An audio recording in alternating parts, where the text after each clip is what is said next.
جنت کا مینڈھا۔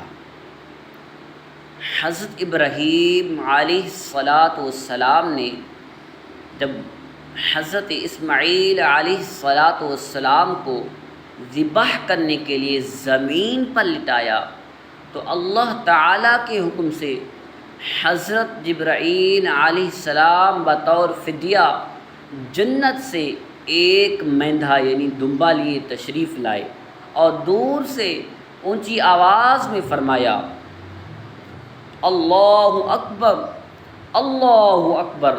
جب حضرت ابراہیم علیہ السلام نے یہ آواز سنی تو اپنا سر آسمان کی طرف اٹھایا اور جان گئے کہ اللہ پاک کی طرف سے آنے والی آزمائش کا وقت گزر چکا ہے اور بیٹے کی جگہ فدیے میں مینڈھا بھیجا گیا ہے، لہٰذا خوش ہو کر فرمایا لا الہ الا اللہ واللہ اکبر۔ جب حضرت اسماعیل علیہ السلام نے یہ سنا تو فرمایا اللہ اکبر وللہ الحمد۔ اس کے بعد سے ان تینوں پاک حضرات کے ان مبارک الفاظ کی ادائیگی کا یہ سنت قیامت تک کے لیے جاری اور ساری ہو گئی۔ صلو علی الحبیب صلی اللہ تعالی علی محمد۔ جنتی مینڈھے کے گوشت کا کیا ہوا؟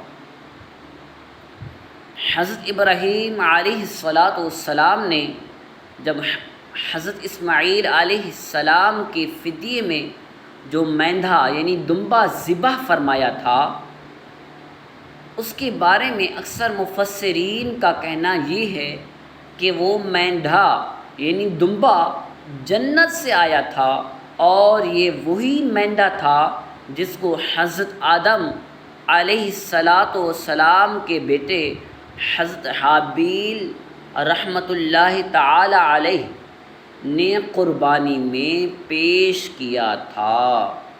اس مینڈھے کا گوشت پکایا نہیں گیا بلکہ اسے درندوں یعنی پھاڑ کھانے والے جانوروں اور پرندوں نے کھا لیا۔ صلو علی الحبیب صلی اللہ تعالی علی محمد۔